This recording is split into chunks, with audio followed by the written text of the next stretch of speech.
찬송가 352장 찬양하심으로 수요 예배를 시작하겠습니다.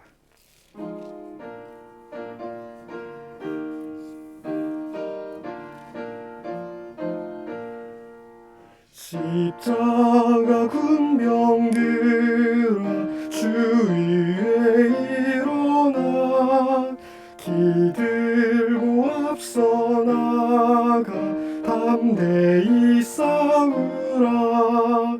주께서 승전하고 영광을 얻도록 그 군대 거느리사 이기게 하시네. 십자가 군병들아 주 위에 일어나 그 나팔 소리 듣고 곧 나가 싸우라.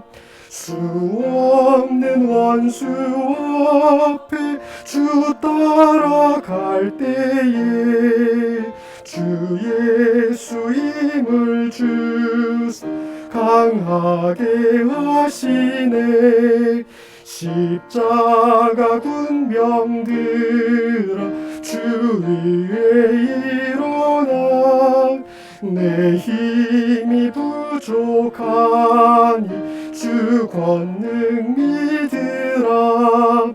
복음의 갑주 입고 늘 기도하면서 너 맡은 자리에서 충성을 다하라. 십자가 군병들아 주 위에 일어나 이날에 접전하고 곧개가 부르라. 승전한 군사들 영생을 얻으며 영광의 주와 함께 왕 노릇하리라.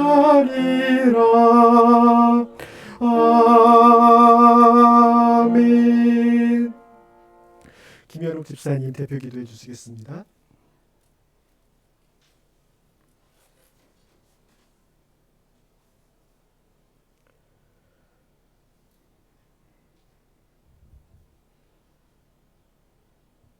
죄와 허물로 죽었던 저희들을 사랑하사 3일 밤 예배로 인도하여 주신 주님 감사드립니다. 이 시간 마음과 정성 다하여 예배할 수 있도록 하늘의 신령한 복과 은혜로 채워주시옵소서. 하나님께서 주시는 믿음의 전신갑주를 입게 하여 주시고 더욱더 주님 사랑하는 예배자의 삶을 살게 하여 주시옵소서. 욕심의 연약함을 핑계로 하나님께서 주신 말씀대로 살지 못하고 세상과 타협하며 살았던 저희들을 이 시간 용서하여 주시옵소서. 이 시간 목사님을 통해 강단에서 하나님의 말씀이 선포될 때 사모하는 마음을 갖게 하여 주시고 저희에게 주시는 말씀이 우리의 영육을 치료하는 양약이 되게 하여 주시옵소서. 코로나로 인해 전 세계와 민족들이 혼돈에 빠져 있습니다. 이 전염병을 속히 회복시켜 주옵시고 정치 경제가 안정되어 이 나라의 믿음의 뿌리가 다져지는 기회가 되게 하여 주시옵소서. 대통령을 비롯한 모든 이정자들이 진심으로 나라와 국민들을 사랑하는 마음이 있게 하시고 충성되게 맡은 직무를 최선을 다해 일하게 하여 주시옵소서. 목사님 가정에 평강을 주시고 내조하시는 사모님과 자녀들을 영육간에 축복하여 주옵시고 세계 각지에 계시는 선교사님, 교회의 성도들의 가정에도 동일한 은혜를 허락하여 주시옵소서. 말씀 듣고 단위에 서시는 목사님을 기억하여 주옵시고 큰 위로를 허락하사 목회하시는 일에 성령의 능력으로 인도하여 주옵소서. 병환 중에 있는 최민신 권사님과 성도들을 치료의 강손으로 치료하사 영육이 강건하여지며 더욱 주님을 의지하여 살아가게 하여 주시옵소서. 현재 진행 중인 예수 제자학교를 기도로 준비하고 마무리 잘하여 주님을 더 가까이 주님 뜻을 이루는 기회가 되게 하여 주시옵소서. 또한 주일학교와 성가대 보이지 않는 곳에서 기도와 봉사를 하며 섬기시는 우리 교인들을 축복하여 주시고 인도하여 주시옵소서. 그래서 우리 주의 뜻을 이루는 교회 되게 하여 주시옵소서. 이 모든 말씀 예수님 이름으로 기도드립니다.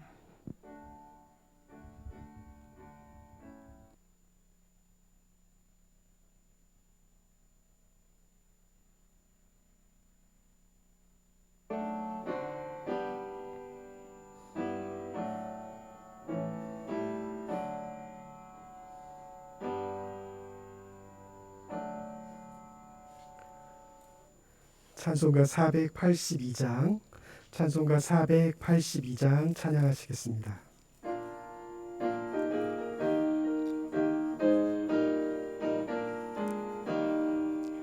참 즐거운 노래를 늘 높이 불러서 이 세상 사는 동안 주 찬양하겠네.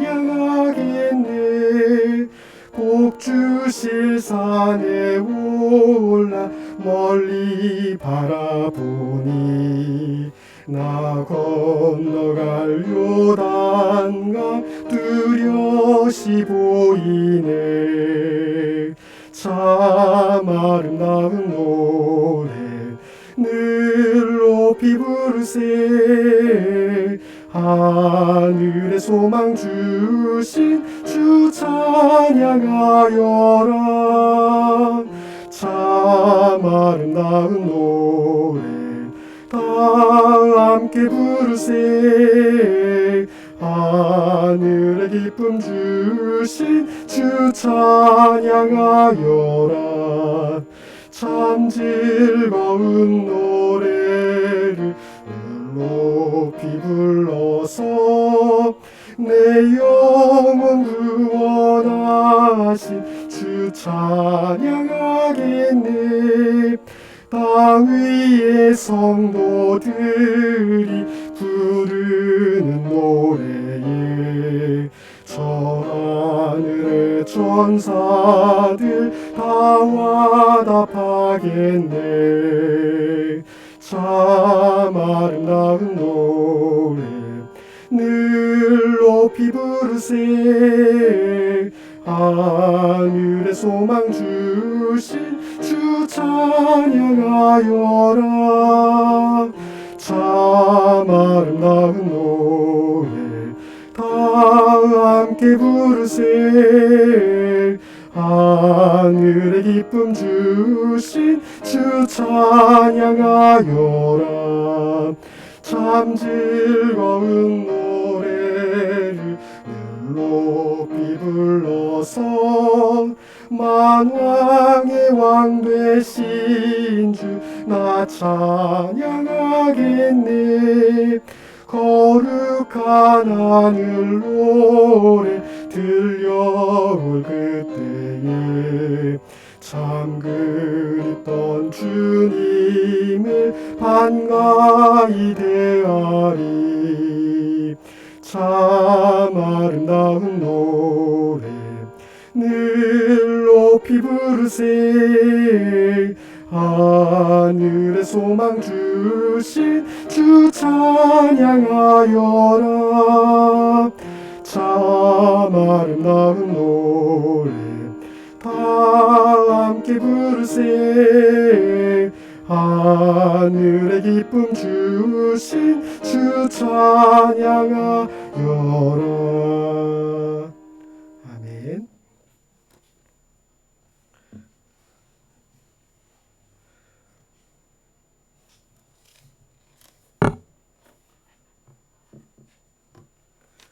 우리 같이 읽을 말씀은 요한복음 3장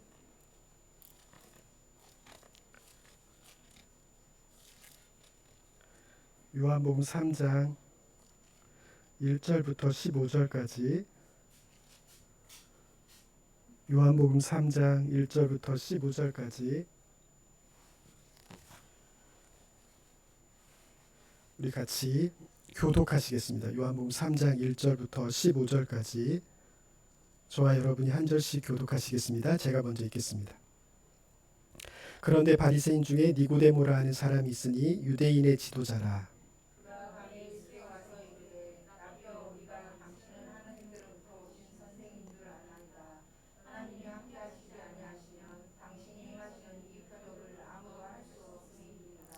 예수께서 대답하여 이르시되 진실로 진실로 내게 이르노니 사람이 거듭나지 아니하면 하나님의 나라를 볼 수 없느니라.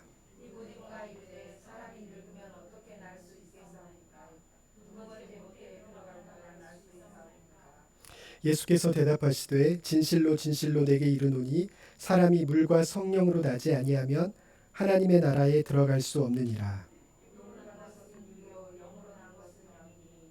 내가 내게 거듭나야 하겠다 하는 말을 놀랍게 여기지 말라.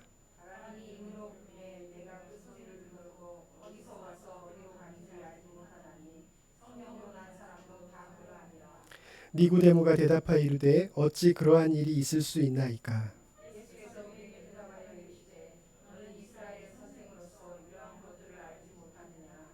진실로 진실로 내게 이르노니 우리는 아는 것을 말하고 본 것을 증언하노라. 그러나 너희가 우리의 증언을 받지 아니하는도다.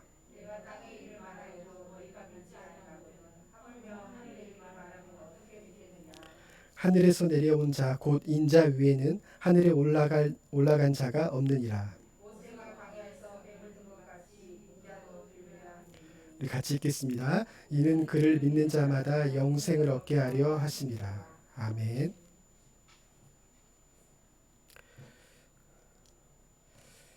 오늘 본문은 새벽 설교에서 계속 이루어지고 있는 본문인데 제가 이렇게 시작을 했었죠.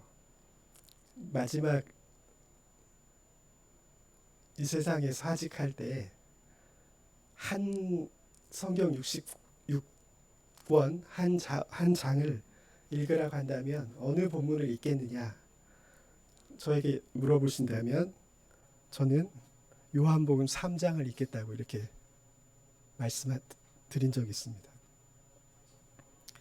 근데 주님 저만 그런 것이 아니라 주님도 이 요한복음 3장을 굉장히 강조하고 있어요. 여러분 무엇을 보면 알 수 있죠? 그렇죠. 진실로 진실로라는 표현이 연속으로 계속 나옵니다. 유대인들이 강조할 때 무언가를 강조할 때 하는 표현이 진실로 진실로라는 두 번의 표현을 합니다. 유대인들은 지금도 그래요. 마마시 마마시 혹은 베메트 베메트 자기의 진심을 이야기하거나 정말 중요한 걸 얘기할 때 진실로 진실로 베메트 베메트 마마시 마마시 정말 그렇다는 걸 가장 강조할 때 쓰는 표현입니다. 근데 여러분 요한복음 3장에서 이 마마시 마마시 진실로 진실로라는 표현이 연속 우리가 읽은 본문에서 3번이나 등장하는 거예요. 그러니까 굉장히 중요한 말씀입니다. 오늘 말씀은 예수님께서 최고의 지도자와 하고 있는 이야기예요. 여러분 니고데모는 유대인의 최고 정치적 종교적인 지도자입니다. 산헤드린 공의위원은 지금 우리로 이야기하면 이스라엘의 의회입니다. 국회의원. 근데 당시 이스라엘의 국회의원은 단지 어떤 우리처럼 입법부만 하는 것이 아니라 뭐 3권 분립이 되어 있지 않기 때문에 당시 산헤드린 공회는 입법권, 행정권 그리고 사법권까지 있었어요. 재판권까지 있었습니다. 그러니 입법, 사법, 행정의 최고 지도자 중에 하나인 거예요. 이 니고데모가. 주님이 이 니고데모와의 대화 속에서 하시는 말씀이 뭐냐면 거듭남입니다. 거듭남. 여러분 왜 거듭남이 굉장히 중요할까요?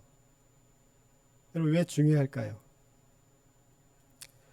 여러분 우리 인간은 어디에서 경쟁력이 결정되냐면 자기의 정체성에서 경쟁력이 결정이 돼요. 자기 정체성. 여러분 사탄은 하나님의 사람의 이 정체성을 무너뜨리는 거예요. 여러분 유대인들이 왜 전 세계 유대인들이 인구가 몇 명 정도라고 그랬죠? 의진아 몇 명? 너도 모르는 게 있어야 문제를 내는 맛이 있지. 유대인은 전체 인구가 지금 불과 70년 전에 600만 명이 학살됐기 때문에 거의 다 학살됐어요. 여러분, 유대인들은 독일, 프랑스, 독일, 폴란드, 루마니아 이쪽 동유럽 쪽에서 600만 명이 불과 70년 전에 학살됐기 때문에 지금 있는 유대인들은 전 세계 합쳐봐야 1200만 명밖에 되지 않아요. 1200. 우리나라로 얘기하면 경기도보다도 더 적어요. 경기도가 한 1400 정도 됩니다. 1300 몇십만, 1400이 약간 안 되거든요. 서울보다는 많고 경기도보다는 작아요. 전 세계 유대인들 합쳐봤자. 그런데 여러분, 유대인들이 왜 노벨상을 다 독식하고 1200만 명이 노벨상을 거의 독식을 해요. 많은 해는 노벨상 중에 한 50%를 유대인들이 가져가요. 50%. 뭐 12개 노벨상이 있다 그러면 6개를 유대인들이 가져가요. 많을 때는. 적을 때는 한 20, 30%. 20, 30%. 그러니까 3개에서 4개 정도를 유대인들이 가져가요. 여러분, 유대인의 경쟁력은 어디에 있을까요? 성경에 있죠. 그런데 여러분, 좀 더 쉽게 얘기하면 유대인의 정체성은 어디에 있냐면, 유대인의 그 능력은 어디서 나오냐면 정체성에서 나와요. 정체성. 자신이 유대인이라는 거. 자신이 하나님의 백성이라는 거예요. 여러분, 이 정체성이 모든 것을 결정짓는 거예요. 여러분, 요즘은 우리가 권투가 인기가 없는데, 우리 어렸을 때 여러분들 불과 20, 30년 전에는 권투가 아주 비인간적인 그런 경기죠.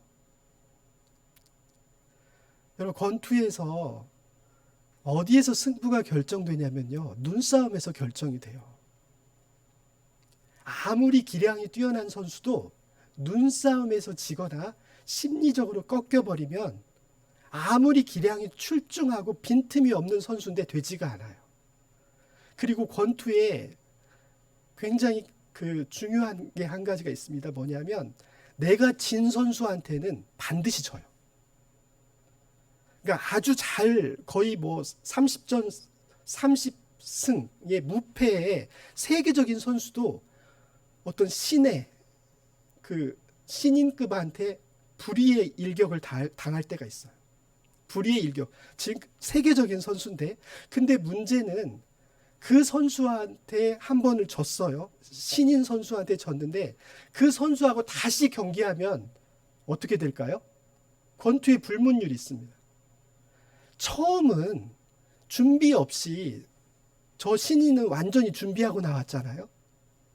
이 세계 무패의 이 세계적인 선수는 저 신인 선수를 몰랐어요. 그래서 불의의 일격을 당한 겁니다.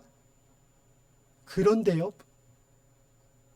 다시 붙어도 누가 이기느냐? 이 선수가 져요. 이 선수는 30전 30승 무패였어요.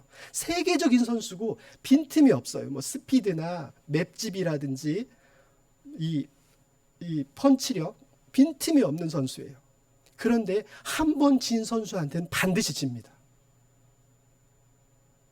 왜냐하면 이 권투는 거의 살인적인 경기거든요. 살인적인 경기예요. 그러니까 권투 선수들은 굉장히 큰 충격이 옵니다. 거의 이 살인적인 전투와 같은 이 권투에서는 어디에서 승부가 결정되냐면 심리적인 요인에서 결정이 끝나는 거예요. 그래서 한 번 불의의 일격을 가했으면 그 선수를 만나면 그 공표와 두려움에 사로잡혀 버리는 거예요. 저 선수한테 내가 안 된다는 거예요. 여러분, 우리 인간은 어디에서, 유대인만 그런 것이 아니라 권투에만 그런 것이 아니라 자기 정체성에서 모든 승부가 결정되는 거예요. 내게 능력 주시는 자 안에서 내가 반드시 나는 모든 것을 할 수 있다. 두려워 말라. 내가 너와 함께함이라. 놀라지 말라. 나는 내 하나님이 됨이라. 내가 너를 굳세게 하리라. 참으로 너를 도와주리라. 참으로 나의 의로운 오른손으로 너를 붙들리라. 하나님의 말씀을 붙들고 그 말씀을 자신의 것으로 삼는 사람은 너는 칼과 단창으로 나아거니와 나는 만군의 여호와의 이름으로 너를 반드시 이긴다. 그게 정체성이거든요. 다윗의 정체성이 골리앗을 이긴 거예요. 여러분, 예수님이 광야에서 시험을 당할 때 사탄은 다른 거 공격하지 않아요. 사탄이 예수님을 공격할 때 다른 것을 공격하는 것이 아니에요. 여러분, 무엇을 공격하죠? 정체성을 공격하는 거예요. 네가 하나님의 아들이거든. 네가 뭐가 하나님의 아들인데. 정체성을 공격하는 거예요. 왜요? 예수님의 지금 모습이 어떻습니까? 예수님이 하나님의 아들, 또 하나님의 독생자이시지만 지금 광야에서 시험 당하는 예수님은 주님 죄송합니다. 거지 같거든. 40일 동안 굶었어요. 나사렛 베들레헴의 말구유로 온 나사렛의 목수의 아들로 온 주님의 모습은 여러분 얼마나 초라한지 몰라요. 하나님의 독생자가 거지 같다고요. 거기다가 40일 굶어서 주님도 육신의 옷을 입고 있기 때문에 40일 동안 굶주린 것은 거의 생명의 한계에 다다른 거예요. 여러분, 그 순간 가장 극한의 상황 속에서 사탄이 공격하는 것은 뭐냐면 그의 정체성을 공격하는 거예요. 네가 하나님의 아들이야? 네가 뭐가 하나님의 아들인데 지금 네 꼴을 보라는 거예요. 네 모습을 보라는 거예요. 정체성을 공격하면서 그를 시험하는 거예요. 네가 하나님의 아들이야? 그러면 이 돌을 떡으로 만들어 먹어봐. 주님을 공격하는 거예요. 두 번째도 똑같습니다. 두 번째 공격할 때도 네가 하나님의 아들이거든. 네가 뭐가 하나님의 아들이야? 지금 모습이 무슨 하나님의 아들이야? 여러분, 우리도 마찬가지예요. 우리가 육신의 장막집에 사는 동안 우리가 하나님의 자녀들이지만 우리도 세상 사람들처럼 똑같이 시험당하고 똑같이 초라하고 어쩌면 세상 사람보다 더 약하고 약해 빠졌고 공격해오면 공격할 줄도 모르고 치면 당하고 초라하고 연약해서 넘어지고 그러면 여러분 사탄이 우리 무엇을 공격하냐면 네가 하나님의 아들이야? 뭐가 하나님의 아들인데? 정체성을 공격해오는 거예요. 그러면 여러분 어떻게 되는 거예요? 우리의 믿음의 방패, 말씀의 방패, 우리가 믿음의 투구로 그것을 막아낼 때는 견딜 수 있지만 순간 우리가 믿음의 정체성이 흔들려 버리면 그냥 넘어지는 거예요. 특히 시험과 환난을 당할 때, 고난을 당할 때, 우리가 부끄러움을 당할 때, 많은 사람으로 하여금 우리가 공격을 당할 때, 우리의 명예가 떨어질 때, 그때 정체성의 공격이 강하게 들어오는 거예요.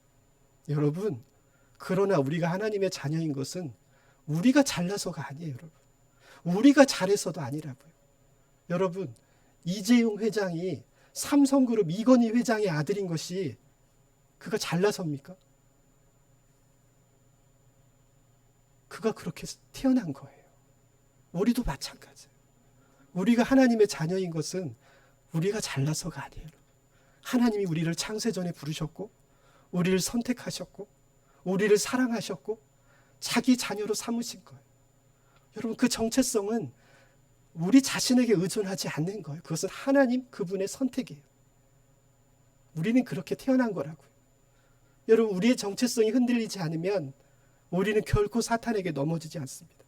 그런데 오늘 요한복음 3장은 우리의 정체성을 분명히 이야기하고 있는 거예요.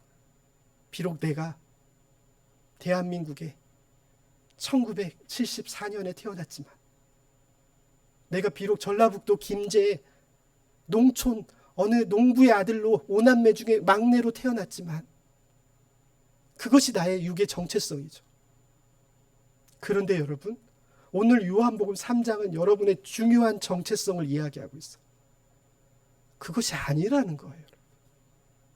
여러분, 사도 바울은 갈라디아서 2장 19절 20절에서 자기의 정체성을 분명히 합니다. 뭐라고요? 내가 그리스도와 함께 십자가에 못 박혔나니 그런즉 이제는 내가 사는 것이 아니요 오직 내 안에 그리스도께서 사시는 것이라. 이제 내가 육체 가운데 사는 것은 나를 사랑하사 나를 위하여 자기 자신을 버리신 하나님의 아들을 믿는 믿음 안에서 사는 것이다. 여러분, 사도 바울의 정체성은 분명한 거예요. 여러분, 사도 바울은 살인자입니다.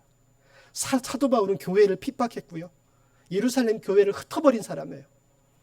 여러분, 스데반 집사, 그 7 집사 중에 한 명을 살해하는데 주동자였어요. 여러분, 그는 교회사에 씻을 수 없는 죄를 지은 자였어요. 그러나 사도 바울은 그럼에도 불구하고 그의 정체성이 흔들리지 않습니다. 왜요? 십자가를 바라보며, 여러분, 그리스도인의 정체성은 십자가를 바라보며 내가 그리스도와 함께, 나도 십자가에서 그리스도와 함께 죽은 거예요. 여러분, 그것이 무엇이라고요? 세례예요. 여러분, 세례는 무엇이냐면 내가 십자가를 바라볼 때 그리스도와 함께, 나도 저 십자가에 나도 그리스도와 함께 달린 거예요. 여러분, 나도 그리스도와 함께 달렸고 나도 그리스도와 함께 부활한 거예요. 여러분, 그것이 우리 정체성이에요. 그런데 요한복음 3장은 그것을 성경 전체에서 유일하게 가장 구체적으로 진술하고 있어요. 그러면 우리가 어떻게 그리스도와 함께 죽고 그리스도 안에 살아, 어떻게 하나님의 자녀로서 우리의 정체성이 거듭났는가, 그것에 대해서 유일하게 주님이 설명하고 있는 장이 요한복음 3장이에요. 여러분, 우리가 어떻게 그리스도의 하나님의 자녀가 되었고 그리스도와 하나가 되었습니까? 오늘 요한복음 3장 예수님의 니고데모, 이스라엘의 최고의 지도자와의 대화 속에서 그것이 드러나고 있는 거예요. 여러분, 우리가 어떻게 하나님의 자녀가 되었습니까? 3절에 보면 사람이 거듭나지 아니하면 하나님의 나라를 볼 수가 없다. 우리가 다시 태어났다는 것. 여기서 한글 번역은 거듭났다라고 되어 있는데 우리가 다시 태어났다는 거예요. 우리가 다시 태어났다. 그러니까 여러분, 니고데모가 주님께 물어보는 거예요. 우리가 모태 속으로 다시 들어가야 합니까? 우리가 어떻게 다시 태어납니까? 주님께서 5절에 다시 말씀하십니다. 물과 성령으로 나지 아니하면, 물과 성령으로 우리가 다시 태어났다는 거예요. 물과 성령으로 다시 태어났다. 그러면서 6절에서 분명히 이야기합니다. 육으로 난 것은 육이요 영으로 난 것은 영이니. 이게 무슨 뜻이냐면 우리의 육은 엄마의 모태에서 태어났지만 우리의 영은 성령으로 태어났다는 거예요. 여러분, 그것이 무엇이라고요? 그것이 우리의 정체성이다. 여러분, 우리가 하나님의 자녀가 된 것은 우리를 양자 삼은 것이 아니에요.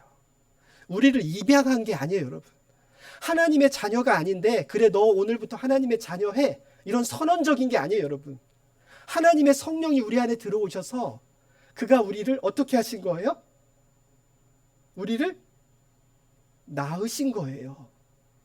우리를 낳았다고요.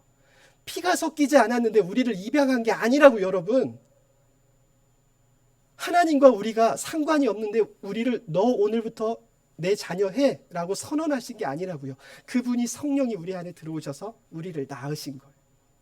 여러분, 그것을 창세기에서 무엇이라고 표현하고 있다고 그랬죠? 하나님께서 아브라함과 이삭과 야곱에게 자신을 이렇게 표현합니다. 엘샤다이, 나는 엘샤다이다 라는 표현을 씁니다. 우리 한글 번역에서는 엘샤다이가 뭐라고 되어 있냐면 나는 전능하신 하나님이다, 이렇게 번역되어 있습니다. 창세기 17장 1절, 창세기 28장 3절, 창세기 35장 11절, 출애굽기 6장 3절. 하나님께서는 아브라함과 이삭과 야곱에게 자신을 무엇이라고 소개하고 있냐면 나는 전능하신 하나님이다, 이렇게 표현하고 있어요. 근데 히브리어로는 전혀 다른 뜻이에요. 뭐라고 하고 있냐면 히브리어로는 한글 번역이 아쉬워요. 이런 때는 그냥 직역하지 왜 이렇게 의역했는지 모르겠어요. 나는 엘샤다이라 이렇게 얘기합니다. 엘샤다, 엘은 하나님이란 뜻입니다. 히브리어로 엘, 하나님이죠. 샤다이가 무슨 뜻이냐면 샤다이, 샤드가 엄마의 젖을 얘기해요. 젖가슴을 얘기해요. 샤드. 아기가 엄마의 젖을 먹잖아요. 그 샤드를, 그것이 엄마의 젖가슴은 샤드입니다. 근데 아이는 히브리어 1인칭 소유격 전미사예요. 아이가 붙으면, 그러니까 샤드에 이가 붙어서 샤다이가 된 거예요. 1인칭 소유격 전미사. 그러니까 나의 엄마의 젖가슴이란 뜻이에요. 엘샤다이.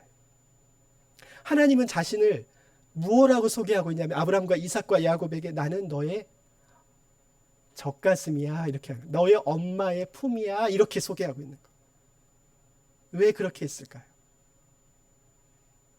여러분, 우연히 그렇게 된 게 아니에요. 하나님은 우리를 낳으셨기 때문에 그래요. 낳으셨기 때문에 우리를 책임지시는 것이고, 낳으셨기 때문에 우리에게 젖을 먹이시는 거예요. 우리에게 신령한 젖, 하나님의 말씀을 먹이시는 거예요. 그분은 우리를 낳으셨기 때문에 우리를 책임지셔야 돼요. 여러분, 그것은 우리의 특권인 거예요. 그것은 하나님의 책임인 거예요. 하나님은 우리를 끝까지 책임지셔야 할 책임이 있으신 거예요. 왜요? 우리를 낳으셨거든. 우리의 엘샤다이. 하나님은 우리의 엄마의 젖이라고요. 젖. 그래서 우리에게 신령한 젖을 계속 먹이시는 거예요. 하나님의 말씀을 계속 먹이시는 거예요. 그리고 여러분, 우리를 하나님의 품 안에서, 우리를 결코 하나님의 품 안에서 우리를 뺏을 수 없는 것입니다. 여러분, 여자가 아무리 약해도 그 여자에게서 그 아이를 그 품 안에서 뺏는다는 것은 그 여자를 먼저 죽여야 합니다. 죽이기 전에는 그 아이를 그 여자의 품속에서 뺏을 수가 없어요. 그렇죠? 어떠한 겁 많은 여자도 자기 새끼를 뺏기지 않아요. 자기 생명을 뺏겼으면 뺏겼죠. 하물며 하나님이 자신의 품 안에 안고 있는 우리를 뺏길 수 있습니까? 그래서 그분은 전능하신 하나님이신 거예요. 우리는 결코 빼앗길 수 없는 거예요. 여러분, 그래서 주님께서 우리를 너희가 어린아이가 되지 아니하면 하나님의 나라에 들어갈 수 없고, 이 어린아이와 같은 자가 천국에서 큰 자라는 거예요. 여러분, 솔로몬이, 그 지혜가 많은 솔로몬이 하나님께 기도할 때 뭐라고 기도하냐면요, 하나님, 나는 앉고 서지도 못하는 나는 어린아이입니다. 이렇게 기도해요. 여러분, 솔로몬이 누굽니까? 최고의 이스라엘의 지도자였고 최고의 전략가고 지혜자입니다. 그런데 여러분, 솔로몬이 하나님 앞에 기도할 때 뭐라고 하냐면, 하나님, 나는 앉고 서지도 못하는 나는 어린아이. 여러분, 잘 한번 되돌아보십시오. 여러분, 앉을 자리, 설 자리 아십니까? 여러분, 우리 앉을 자리도 모르고 설 자리도 몰라요. 그게 인간이에요. 공부 많이 했다고요? 기도 많이 했다고요? 신앙생활 오래 했다고요? 앉고 서야 할 자리도 몰라요. 결국 무너져요, 그 사람이. 그 신앙의 거장이 어린아이도 알 수 있는 그 자리에 앉고서 자기가 앉을 자리가 앉아요. 근데 끝까지 앉아 있어요.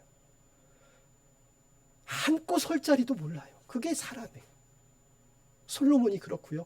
여러분, 다윗도 하나님 앞에 기도할 때 뭐라고 하냐면, 하나님, 나는 어린아이입니다. 내가 가야 합니까? 서야 합니까? 가야 합니까? 서야 합니까? 그거 물어보고 있는 거예요. 여러분, 기도가 대단한 게 아니에요. 여러분, 다윗의 기도를 한번 보세요. 하나님, 내가 가야 합니까? 서야 합니까? 하나님, 내가 이쪽으로 가야 합니까? 저쪽으로 가야 합니까? 여러분, 다윗의 기도는 거창한 기도가 아니에요. 다 무엇하고 있어요? 어디로 가야 할지도 모르는 거예요. 왜요? 다윗이 우리보다 모자라서요? 아니요, 여러분, 다윗이 우리보다 모자라지 않아요. 그게 우리의 정체성이기 때문에.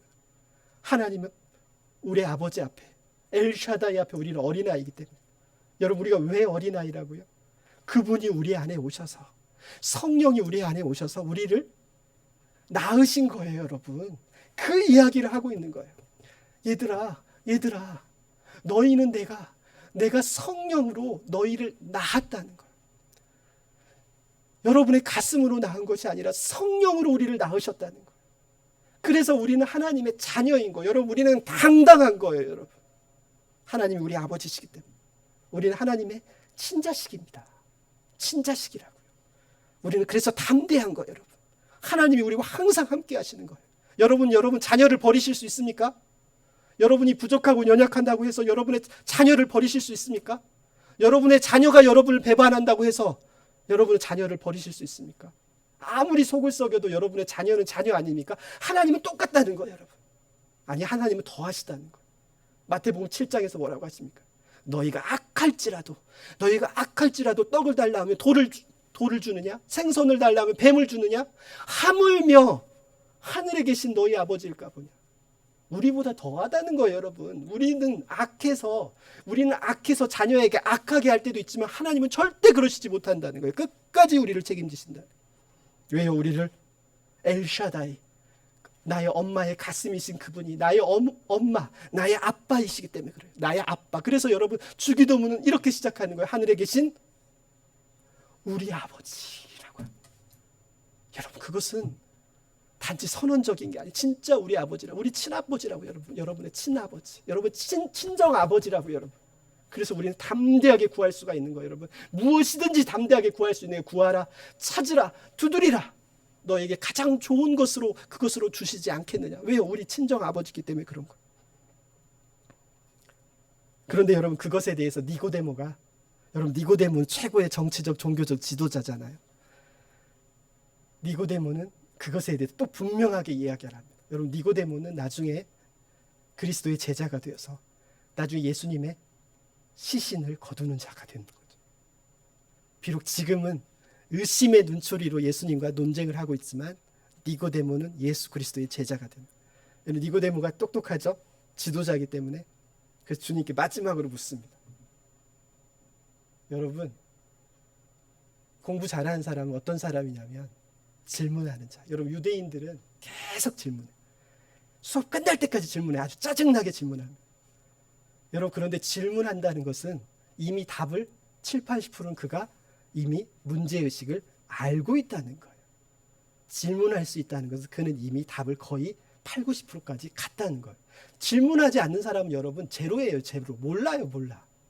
근데 질문하는 것은 그 사람은 이미 8, 90% 알고 있는 거예요. 나머지 1, 20%를 확인하고 싶어서 질문하는 거예요. 니고데모가 9절에서 이렇게 합니다. 이게 굉장히 중요한 질문입니다. 니고데모가 대답하여 이르되 어찌 그러한 일이 있을 수 있습니까? 이게 굉장히 중요한 질문. 여러분 이것이 어떻게 그런 일이 가능할 수 있습니까? 여러분 그것에 대한 답이 바로 민수기 21장입니다. 우리 창세기, 출애굽기, 민수기 한번 보실까요? 창세기, 출애굽기, 레위기, 민수기 21장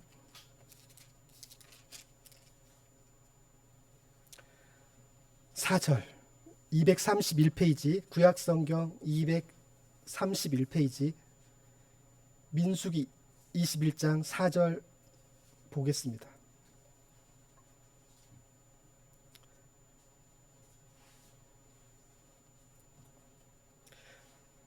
백성이 호르산에서 출발하여 홍해길을 따라 에돔 땅을 우회하려 하였다가 길로 말미암아 백성의 마음이 상하니라. 백성이 하나님과 모세를 향하여 원망하되 어찌하여 우리를 애굽에서 인도해내어 이 광야에서 죽게 하는가. 이곳에는 먹을 것도 없고 물도 없도다. 우리 마음이 이 하찮은 음식을 싫어하노라 하매 여호와께서 불뱀들을 백성 중에 보내어 백성을 물게 하심으로 이스라엘 백성 중에 죽은 자가 많은지라. 백성이 모세에게 이르러 말하되 우리가 여호와와 당신을 향하여 원망함으로 범죄하였사오니 여호와께 기도하여 이 뱀들을 우리에게서 떠나게 하소서. 모세가 백성을 위하여 기도하매 여호와께서 모세에게 이르시되 불뱀을 만들어 장대 위에 매달아라. 물린 자마다 그것을 보면 살리라. 모세가 놋뱀을 만들어 장대 위에 다니 뱀에게 물린 자가 놋뱀을 쳐다본즉 모두 살더라. 여러분 집에 가셔서 이 민수기 21장 4절부터 9절까지를 꼭 중요하게 읽어보시기 바랍니다. 이 사건은 십자가 사건을 가장 잘 예화로 가장 설명하는 장이 이 민수기 21장 4절에서 11절입니다. 9절입니다. 여러분 제가 그 예를 든 것이 아니라 누가 이 십자가 사건을 이 민수기 21장 놋뱀 사건으로 얘기하시냐면 누가 그러셨죠? 예수님이 그러셨어요. 아까 우리가 읽은 요한복음 3장에서 주님께서 하신 거예요. 여러분 제가 그렇게 고른 게 아니에요. 예수님께서 십자가 사건을 설명할 때 이 민수기 21장 4절에 놋뱀 사건 가지고 설명을 해요. 자, 십자가 사건이 그럼 무엇인가? 여러분 이 놋뱀 사건은 무슨 사건이냐면 아주 굉장히 중요한 사건입니다. 출애굽 사건인데 하나님께서 출애굽할 때 이들이 에돔 족속을 에돔 땅, 에서의 땅을 지나가야 하는데 바로 눈앞에 좋은 길이 있어요. 바로 눈앞에 좋은 길이 있는데 하나님께서 그 좋은 길로 못 가게 하시는 거예요. 그러면서 어떻게 하시는 거예요? 우리로 얘기하면 저기 그 화양리를 가는데, 화양면을 가는데 그냥 여기서 이렇게 쭉 해서 저쪽 터널로 해서 그냥 화양면 가면 차로 한 15분이면 가잖아요. 그런데 주님께서 길을 어디로 돌리시냐면 저쪽 돌산 쪽으로 돌리시는 거예요. 정반대로 돌리시는 거예요, 하나님께서. 그러니까 이스라엘 민족이 뭐라고 되어 있어요? 4절 21장 4절에 보면, 하반절에 보면 에돔 땅을 우회하려 하였다가 돌려버리신 거예요. 가장 가까운 길이 있는데, 그러니까 4절 하반절에 보면 길로 말미암아 백성의 마음이 상하니라. 백성의 마음이 상한 거예요. 여러분, 이것이 인생입니다. 여러분, 이것이 인생이에요. 여러분, 이것이 우리의 인생이라고요. 여러분, 우리가 왜 실족하고 넘어집니까? 우리 생각에는 곧장 가면 되는데, 내 20세 인생, 내 30세 인생, 40세 인생, 곧장 가면 내 20대 형통한데, 곧장 결혼하고 저렇게 가면 30세 내 인생 형통한데, 자꾸 내 인생 꼬이는 거예요. 자꾸 꼬이는 거예요. 서로 사랑해서 결혼했는데 저건 왼수예요, 왼수. 저건 사랑해서 낳았는데 저건 왼수도 저런 왼수가 없는 거예요. 곧장 가면 되는데 갑자기 내가 무슨 어떤 사고를 당하는 거예요. 갑자기 내 직장에서 내가 원치 않은 일을 당하는 거예요. 아브라함이 그랬고, 이삭이 그랬고, 야곱이 그랬고, 요셉이 그랬고, 여러분, 믿음의 사람일수록 더 그랬어요. 믿음의 사람일수록 그의 인생은 지독하게 꼬입니다. 야곱이 그랬죠. 여러분, 요셉처럼 하나님께서 사랑하신 자가 어디 있었어요? 여러분, 요셉은 태어날 때부터 채색 옷을 입혔던 자예요. 여러분, 요셉은 야곱과 라헬에게는 정말 눈에 넣어도 정말 아프지 않아요. 채색 옷을 입힌 아이. 근데 여러분, 요셉의 인생이 어떻습니까? 그의 인생처럼 꼬인 인생이 어디 있습니까? 그게 우리 인생이라고요, 여러분. 근데 여러분, 하나님은 우리에게 분명하게 말씀하시는 거예요. 우리가 꼬이지 않고 곧장 가고 빨리 가고, 그것은 하나님의 뜻이 아니에요, 여러분. 하나님은 꼬여서 가더라도, 더디 가더라도 우리의 인생 가운데 하나님 그분을 만나길 원하고, 하나님 그분을 알길 원하고, 하나님 그분과 동행하는 인생을 원하는 거예요. 여러분, 우리의 인생은, 그리스도인은 세상 사람과 세계관, 가치관이 달라야 돼요. 세상 사람들은 편안한 길, 문제 없는 길, 곧장 가는 길을 원합니다. 그것이 우리 인간의 본성이죠. 그러나 여러분, 창세기부터 계시록까지 하나님의 사람 중에 그렇게 인생을 살한 사람은 단 한 명도 없습니다. 오히려 하나님이 부르신 자들, 하나님이 사랑하셨던 자들은 꼬여도 그렇게 꼬이는 인생이 없어요, 여러분. 왜요? 하나님의 목표와 우리의 생각이 다른 거예요. 우리는 아무 일 없이, 사고 없이 무사히 가기를 원해요. 빨리, 효율적으로, 효과적으로 거기에 가기를 원해요. 아니요. 하나님의 뜻은 우리가 사망의 음침한 골짜기를 다닐지라도, 우리가 광야 끝으로 돌아갈지라도, 우리가 홍해를 직면할지라도,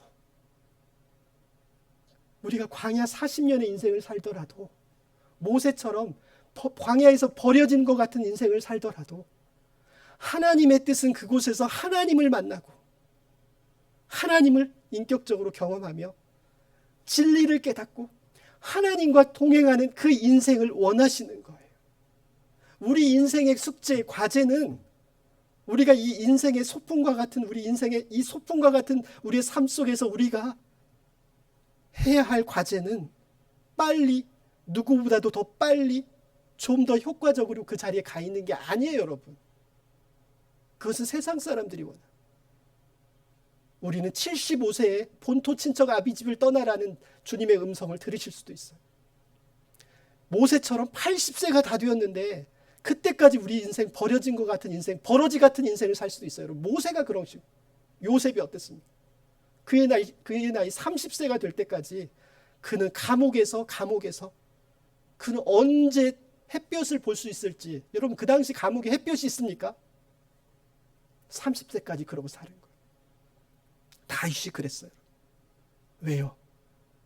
하나님의 우리에게 내주신 숙제는 꼬이고 돌고 광야를 가고 홍해길을 가더라도 그곳에서 사망의 음침한 골짜기로 갈지라도 그곳에서 우리는 나의 목자이신 주님의 음성을 듣고 그분과 함께 동행하는 인생을 원하는 거예요, 여러분. 하나님은 우리에게 완전한 삶을 요구하시는데, 여러분, 완전함이 뭐라고 그랬어요? 우리 그때 히브리어로 하나님과 동행하는 것. 하나님과 동행하는 인생. 내 인생 꼬일지라도 야곱처럼 내 인생 고단하고 정말 고단한 인생일지라도 그곳에서 하나님과 동행하는 거예요. 내가 수술실에서 석 달, 넉 달, 1년을 중환자실에서 있는다 하더라도 그것이 우리에게 재앙이 아닌 거예요. 여러분, 거기서 하나님과 동행하면 그 사람은 승리자인 거예요. 하나님이 그를 통해서 일하시는 거예요. 우리는 빨리 가는 게 아니에요. 왜요? 우리는 영원한 생명을 살아야 할 존재이기 때문에 그래요. 여러분, 우리가 7, 80 인생 빨리 가봤자 여러분 7, 80 인생 빨리 가는 거예요. 그러나 우리 인생은 영원한 겁니다. 영원한 생명이에요, 여러분. 조금 아브라함처럼 더디가고 모세처럼 80세에 우리 인생 시작된다 하더라도 그건 더딘 게 아니에요, 여러분. 그건 손해가 아니라. 왜요? 우리의 삶은 영원하기 때문에. 우리의 삶은 영원하기 때문에. 여러분, 길로 말미암아 불평하지 마십시오. 이것이 인생입니다. 어떠한 일을 만나도 사망의 음침한 골짜기로 들어가고 요셉처럼 감옥 속으로 들어가고 다윗처럼 하룻밤도 편하게 잘 수 없는 그런 동굴 속에서 우리가 산다 할지라도 그곳에서 하나님과 동행하고 하나님의 얼굴을 바라보고 주님의 음성을 듣는 인생이라면 그의 인생은 완전한 인생인 거예요. 하나님은 그것을 요구하시는 거예요. 그러나 여러분, 이스라엘 민족이 길로 말미암아 마음이 상합니다. 그게 인생이에요. 그게 인생이에요. 그러니 어떤 일이 벌어지는 거죠? 백성이 하나님을 향하여 원망합니다. 마음이 상하면 우리의 마음은 입술로 연결이 되어 있어요. 내 마음의 묵상과 내 입술의 고백은 똑같은 거예요. 입술로 하나님을 원망하기 시작합니다. 그게 우리의 인생이죠. 우리는 끊임없이 하나님께 원망하죠. 사람에게 원망하고. 그래서 어떻게 됩니까? 여러분, 5절 보십시오. 어찌하여 우리를 애굽에서 인도하여 내어 이 광야에서 죽게 하는가? 이곳에서는 먹을 것도 없고 물도 없고 우리 마음은 이 하찮은 음식을 싫어한다. 그렇죠, 여러분? 이스라엘 민족이 공통적으로 하나님에게 원망할 때 이 표현을 씁니다. 없고 없고 없고 없고. 그런데 여러분, 다윗은 없고 없고 없는 인생에서 시편 23편을 고백하며 다윗이 어떻게 되고 있었어요? 사울에게 쫓기고 있었어요. 뭐가 있겠습니까, 여러분? 하룻밤도 편하게 잘 수가 없어요, 여러분. 하루도 편하게 벽에 머리 대고 잘 수가 없어요, 여러분. 다윗은. 그런데 없고 없고 없고가 아니라 다윗이 뭐라고 고백하는 거죠? 여호와는 나의 목자시니. 반대로 고백합니다. 뭐라고요? 내게 부족함이 없다. 없는 게 한 가지가 있는데 부족함이 없다는 거예요, 여러분. 부족함이 없다는 거예요, 여러분. 왜요? 하나님이 나의 전부시기 때문에. 하나님이 나의 생명의 근원이시고 나의 공급자이시기 때문에 하나님이 있으시면 있는 거예요, 여러분. 하나님이 내 편이면 없는 게 아니라고, 여러분. 있는 거예요, 여러분. 잠시 눈에 보이지 않을 뿐인 거죠. 언제든지 있는 겁니다. 우리는 없는 것 같으나 있는 자요. 우리는 불쌍한 것 같으나 가장 행복한 자요. 우리는 슬픈 자 같으나 가장 기쁜 자고 행복한 자라는, 그것이 사도 바울의 고백이었어요. 감옥 속에서 사도 바울이 고백했던 것. 없고 그리고 뭐라고 고백합니까? 이 광야에서 우리를 죽게 하려는가? 광야가 무엇입니까? 우리의 인생을 이야기합니다. 하나님이 우리를 죽게 하시려고 우리를 이 땅에 태어나게 하셨습니까? 여러분 그런 부모 있습니까? 여러분 죽게 하려고 여러분 자녀를 낳았습니까? 어디 그런 부모가 있습니까? 그런데 여러분 이렇게 우리를 죽게 하려고 이 광야에서 우리를 보냈는가? 여러분 광야로 보내신 것은 하나님의 은혜입니다. 여러분 우리가 그리스도와 함께 죽었어도 십자가에서 그리스도와 함께 죽었어도 우리가 광야의 그 숙제, 광야의 그 학습 기간, 광야의 그 기간을 거치지 않으면 여러분 우리는 그리스도와 함께 자기가 죽은 것조차도 인정하지 않고 그렇게 살려고 하지 않아요. 여러분 믿음의 사람은 어디서 드러나요? 어디서 드러나요? 어려울 때 드러나요. 오늘 김봉욱 집사님하고 나춘자 집사님을 같이 교제했는데 여러분 은파교에서 그 믿음의 거장이죠. 여러분 그분의 입술에서 나오는 것은 무엇이냐면 고난이에요. 고난. 암 3기. 아내도 암 3기. 본인도 암 3기. 여러분 3기와 2기의 차이점을 아시죠? 근데 거기서 고백하는 게 뭐예요? 여러분 하나님이 그분들을 징계하시는 걸까요? 아니요 여러분. 사도 바울을 징계하신 건가요? 아니요. 우리는 그리스도와 함께 죽었습니다. 예수 믿는 것은 내가 그리스도와 함께 십자가에서 나도 달려 죽은 거예요. 그런데 여러분 고난의 그 광야의 터널을 지나지 않은 사람은 내가 그리스도와 함께 죽었다는 것을 머리로는 아는데 내 삶 속에서는 인정하지 않아요. 내 마음으로는 인정하지 않아요. 머릿속으로만 인정하는 거예요. 명목상 그리스도인인 거예요. 명목상 실질적인 그리스도인이 아니에요. 여러분 그런데 요셉처럼 다윗처럼 그 광야의 터널, 그 죽도록 내가 사도 바울의 고백처럼 내가 사망 선고를 당했다고 그랬잖아요. 사도 바울은 고린도후서 1장에서 내가 살 소망도 끊어지고 내가 심한 환난을 당하여 내가 사형 선고를 당했다고 고린도후서 1장에서 고백하고 있죠. 왜요? 그 광야의 고난의 터널을 지난 사람만이 우리를 얽매는 이 불편한 육의 옷을 벗을 수가 있는 거예요. 여러분 우리가 거듭나면 그리스도 안에서 거듭나면 무엇을 처음으로 맛보냐면 자유입니다. 자유와 평안이에요. 그리고 권세예요. 제가 대학교 때 예수 그리스도를 죽음의 터널에서 주님을 만났을 때 정말 저는 그 죽음의 고난의 터널 속에서 제가 주님을 만났을 때 저는 내 육의 장막집을 벗어난 것과 같은 착각이 들 정도로 자유와 평안을 느꼈어요. 내가 주님을 만나는 순간 마치 내가 육의 옷을 벗어버린 것 같았어요. 자유와 평안이었어요. 그리고 권세였어요. 그 고난의 터널을 지난 사람만이 그 놀라운 우리가 그리스도와 함께 죽었고 그리스도 안에 살아있는 것을 고백하는 것. 여러분 백성들을 광야로 부르신 것은 하나님의 은혜예요. 여러분 우리의 고난은 하나님의 은혜라고요. 여러분 우리를 향한 징계도 아니요 우리에게 채찍질도 아니에요. 여러분 그것은 우리를 사랑하셔서 우리에게 자유와 평안 무한한 우리가 얽매이기 쉬운 이 세상과 육의 옷을 벗어버리게 하는 거예요. 여러분 그것이 햇볕 정책이죠. 여러분 햇볕 정책. 뜨거운 햇볕을 쏘여서 그 거추장스러운 세상과 육의 옷을 벗겨버리는 거예요. 벗어버리면 살거든요. 자유와 평안을 누리거든요. 이런 백성에게 무엇이 물죠? 이것이 인생이라고요. 이것이 인생이라고. 그러니 여러분 무엇이 공격해 들어옵니까?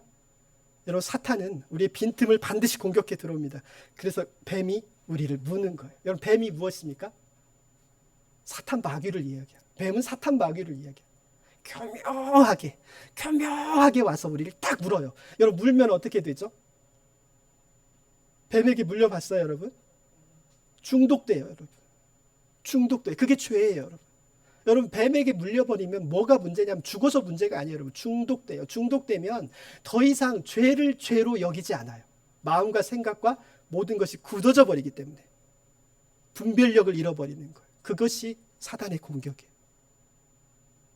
그리고 결국 그 죄의 싹은 사망이기 때문에 결국 죽는 거죠. 근데 여러분 어떻게 하죠? 주님, 그것이 인생이죠. 우리 인생. 불평과 원망으로 가득 찬 우리에게 사단은 반드시 시험하는 자는 우리를 시험에 공격해 들어오는 거예요. 근데 하나님 우리를 그렇게 버려두시지 않는 거예요. 여러분, 이제 중요한 십자가 사건이 드러납니다. 어떻게 해요?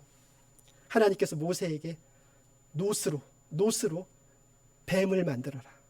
그리고 어디에다 달아라? 장대에 달아서 하늘로 올려라. 노스로 뱀을 만들어서 장대에 달으라는 거예요. 그리고 하늘로 올립니다. 장대에 다 매달아서 올리고, 그것을 본 자는 어떻게 된다? 살아난다는 거예요. 그것을 본 자는 살아난다는 거예요. 그게 무슨냐? 그게 십자가 사건입니다. 여러분, 이스라엘의 율법에서 장대에 매달리는 것은 저주를 이야기하는 거예요. 저주. 그래서 여러분, 시신도 장대에 매달았다가도 밤이 지면 걷어내려야 돼요. 특히 안식일 전날은 내려야 돼요. 왜냐하면 그 저주받은 인생을, 그 땅을 더럽히기 때문에 내려야 돼요. 여러분, 노뱀을 장대에 매달은 것은 그것은 저주를 이야기합니다. 그런데 여러분, 그것을 보면 살아요. 그런데 여러분, 장대에 매달린 게 누구예요? 장대에 매달린 게 누구예요?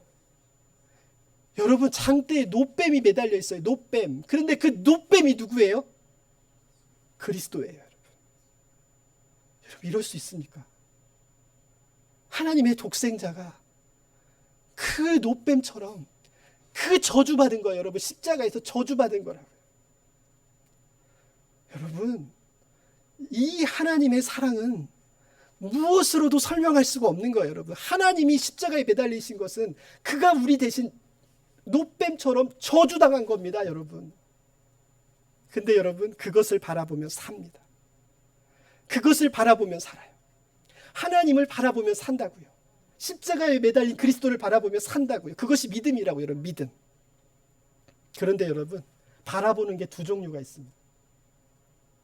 우리가 독에 물려고 뱀에게 물렸어도, 우리가 죄로 물들고 죄로 인하여 죽을 수 있는 상황에서도 그리스도를 바라보며 살지만, 여기서 히브리어 뜻은 뭐냐면 돌아서 본다는 겁니다. 돌아서 본다. 히브리어로 파나라는 동사를 쓰는데 돌아서 보는 거예요.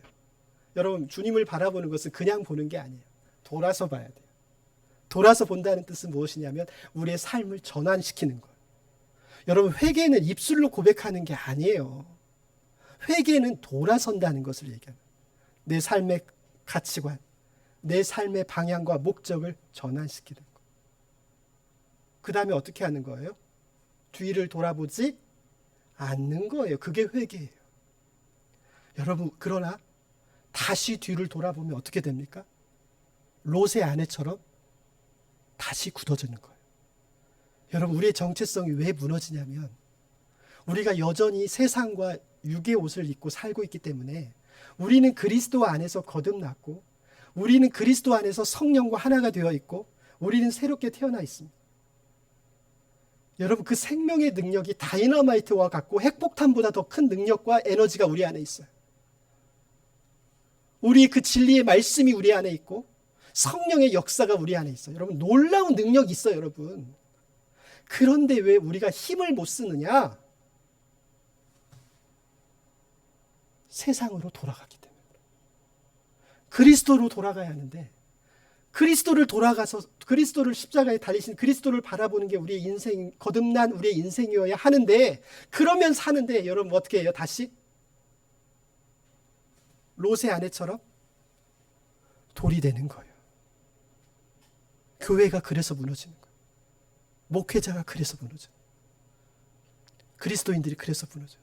하나님의 능력과 역사가 부족해서 넘어지는 게 아닙니다. 우리가 다시 세상을 바라봐요. 여러분, 주님을 따르는 것은 그렇기 때문에 한 가지를 요구하는 거예요. 자기를 부인하고 자기 십자가를 지고 나를 따르라는 거예요. 자기 십자가를 지고 나를 따르라. 여러분, 주님이 자기를 부인하고 자기 십자가를 지라는 것은 여러분에게 고생시키려고 하시는 게 아니에요. 내가 그리스도와 함께 죽었고 그리스도 안에 살아. 내 안에 계신 그 다이너마이트 핵폭탄과 같은 성령의 능력 가운데 내게 능력 주시는 자 안에서 내가 모든 것을 할 수 있는 그 에너지를 공급받으려면 주님 바라봐야 돼요. 내 육의 자아를 부인하고 그리스도처럼 나도 십자가를 지어야 돼요. 그래야 그 자유와 평안을 누리는 거예요. 제가 주님을 처음 만났을 때, 제가 주님을 대학교 때 처음 만났을 때 누렸던 그것이었어요. 내가 마치 육의 옷을 벗은 사람 같았어요. 나는 육의 옷을 벗은 것 같았어요. 그 자유와 평안, 내가 그 죽음의 구렁텅이에서 살아났기 때문에. 그런데 여러분, 우리가 다시 세상으로 돌아가면 우리는 다시 돌이 되는 거예요. 여러분, 이것이 인생입니다. 여러분, 어떻게 사시겠습니까? 세상의 언어는 끊임없는 부정의 언어, 심판의 언어, 판단의 언어, 경쟁의 언어, 유혹의 언어, 세상을 사랑하고 세상으로 여러분을 유혹하는 언어들로 세상은 가득해요. 여러분, 스마트폰, 인터넷, 여러분 금식하셔야 돼요. 여러분 자녀에게만 금식하라고 하는 게 아니에요. 여러분 자신이 금식해야 돼요. 우리는 무엇을 보고 듣느냐에 따라서 우리는 세상으로 돌아갈 수도 있고 하나님께로 돌아갈 수도 있는 거예요. 철저히 금식하셔야 돼요. 꼭 필요한 것, 업무적인 것, 나의 꼭 필요한 정보 외에는 절제하실 수 있어야 돼요. 왜요? 세상은 온갖 부정의 언어로 우리의 에너지를 다 차단시킵니다. 우리의 생각과 마음을 다 차단시켜요. 하나님의 그 놀라운 핵폭탄과 같은 능력으로부터 우리를 차단시킨다고요. 여러분, 니고데모는 분명하게 주님께 묻습니까? 어떻게 하면, 어떻게 이런 일이 벌어질 수 있습니까? 그것은 주님께서 하신 일입니다. 주님의 십자가로 우리를 대신해서 저주 받으신 주님, 우리를 대신해서 그 장대에 매달리신 주님, 그분의 은혜로 말미암아 우리의 죄가 사해졌고 그분의 은혜로 말미암아 하나님의 성령이 우리 안에 성전 삼으시고 오신 거예요. 그리고 그 성령이 오셔서 우리를 낳으셔서 우리가 거듭난 거예요. 그래서 이 장대 사건을 얘기합니다. 어떻게 이런 일이 벌어집니까? 그 이유는 한 가지. 하나님의 독생자가 우리 대신에 장대에 매달리셨기 때문에 그렇습니다.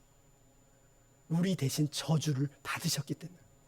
우리는 그래서 더 이상 저주와 심판을 당하지 않습니다.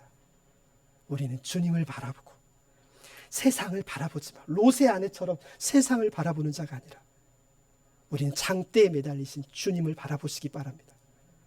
여러분, 육이 세상과 육에서 벗어난 것과 같은 자유와 평안, 여러분 안에서 용광로처럼 들끓고 계신 성령의 그 음성을 들으시고 그 능력으로 사로잡히시기 바랍니다.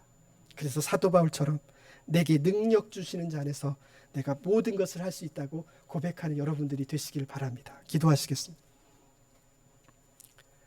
사랑하는 아버지, 우리가 장대에 매달린 주님을 바라보기를 원합니다. 우리는 비록 뱀에 물려 중독되고 마비되고 진리와 세상을 분별할 수도 없는 그런 사망의 지경까지 갔지만 장대 대신 매달리신 주님을 바라볼 때 우리의 죄가 사함받고 하나님의 성령이 우리 안에 오셔서 우리를 당신의 자녀로 우리의 속사람을 태어나게 하시는 이 놀라운 은혜를 우리가 끝까지 깨닫고, 주님, 이제 우리의 정체성이 흔들리지 않게 해 주시옵소서. 우리가 세상 사는 날 동안 광야와 고난과 그리고 우리가 실수하고 끊임없이 넘어지는 순간이 오더라도 네가 하나님의 아들이야? 네가 뭐가 하나님의 아들인데? 네가 그 모양 그 꼴로 살고도 무슨 하나님의 아들이야? 그런 사단의 정체성의 공격이 있을 때라도 우리는 주님의 핏값으로 사신, 그리고 주의 성령이 우리를 낳으신, 우리는 하나님의 자녀인 이 놀라운 정체성과 이 은혜를 잊지 않고 끝까지 우리는 주님만 바라보며 자기를 부인하고 자기 십자가를 지며 이 자유와 평안을 누리는 인생 되게 하여 주시옵소서. 감사드리며 우리 구주 예수님의 이름으로 기도드립니다. 아멘. 찬송가 615장 찬양하시겠습니다. 615장.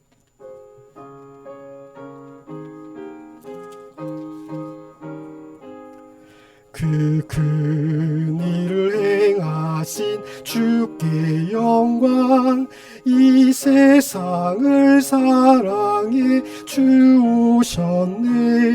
우리 죄를 위하여 죽으시사 저 영원한 생명문 여시었네.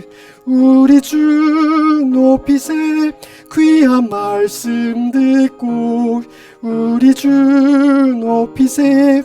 모두 기뻐하며 주 예수님이 미모 하나님께 그 행하신 큰 역사 찬양하세. 그 큰 일을 행하신 하나님께 주 예수님 인하여 기뻐하네. 주 예수님 우리가 만날 때에 그 기쁨을 어디에 비하리오. 우리 주 높이세. 귀한 말씀 듣고 우리 주 높이세. 모두 기뻐하며 주 예수님이 미보 하나님께 그 행하신 큰 역사 찬양하세. 우리 1분만 우리 주님께서 주신 말씀을 묵상하시면서 정말 이 놀라우신 일을 행하신 장대에 매달리신 우리 주님, 그 주님으로 말미암아 우리를 온전히 치유하셨고 우리를 성전 삼으시고 하나님의 성령을 우리 안에 보내셔서 엘샤다이 하나님 우리를 낳으셨습니다. 우리는 하나님의 친자식이 되었습니다. 이제 우리 그 정체성으로 우리 남은 인생 하나님의 자녀로서 절대로 여러분이 하나님의 아들이신 것을, 하나님의 자녀인 이 정체성을 흔들리지 말고 여러분 남은 인생을 살아가시기 바랍니다. 우리 잠깐 1분만 기도하시겠습니다. 사랑하는 아버지, 주님, 사단이 우리를 아무리 조롱하여도 네가 하나님의 아들이거든, 네가 하나님의 아들이거든, 이 돌들로 떡을 만들어 봐라. 네가 하나님의 아들이거든, 네가 하나님의 아들이거든, 저 밑으로 뛰어내려 봐라. 하나님의 말씀이 그대로 되는지 한번 뛰어내려 봐라. 네가 하나님의 아들이거든, 네가 하나님의 아들이거든, 그렇게 해봐. 아버지, 네가 나에게 절을 한다면, 네가 나에게 단 한 번만이라도 절을 한다면 내가 너에게 세상의 모든 영광을 너에게 줄 것이다. 나에게 머리를 숙여라. 아버지, 우리는 결코 이 사단의 이 속삭임에 넘어지지 않게 하여 주시옵소서. 주님, 우리는 비록 아무것도 없는 자 같으나 우리는 하나님의 아들이고, 우리는 비록 연약한 것 같으나 하나님의 아들이며, 우리는 가장 부족한 것 같으나, 우리는 넘어진 것 같으나 하나님의 아들입니다. 우리는 오직 하나님 당신만을 예배하는 인생 되겠습니다. 아버지, 우리는 결코 하나님을 시험하는 인생이 아니라 하나님을 믿고 끝까지 신뢰하는 인생 되겠습니다. 아버지, 우리는 돌로 떡을 만드는 인생이 아니라 우리는 끝까지 여호와의 말씀을 묵상하며 주님의 말씀에 순종하며 끝까지 주님의 말씀을 붙드는 인생, 주님의 말씀에 순종하며 사는 인생 되겠습니다. 내 인생 꼬인 것 같으나, 내 인생 꼬이고 꼬인 것 같으나 아버지, 그럼에도 불구하고 나는 그곳에서 나와 동행하시는 하나님 당신과 끝까지 당신과 동행하며 주께서 나에게 내주시는 인생의 숙제, 아버지, 그 숙제를 완수하겠습니다. 아버지, 사랑합니다.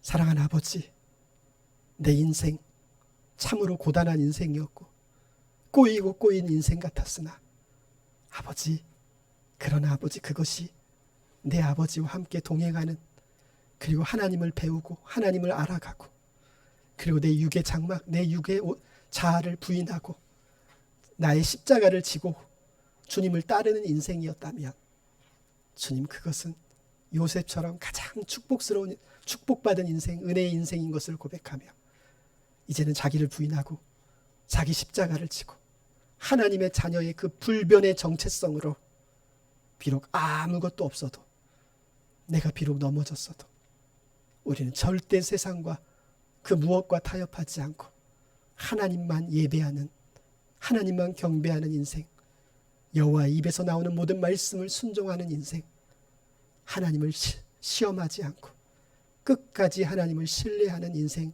되기를 원하며 아버지 우리를 붙들어 주시옵소서. 감사드리며 우리 구주 예수님의 이름으로 기도드립니다. 아멘. 여러분 시간이 많이 지체되었는데 이제 코로나가 굉장히 지금 확산되고 있죠. 여러분 코로나 확산, 이제 코로나가 거의 본물이 터졌다 그래요. 여러분 막을 수가 없다 그래요. 지금 상황은. 그래서 여러분 꼭 하나님께 기도하시면서 특별히 저는 우리 윤경의 권사님을 위해서 날마다 기도합니다.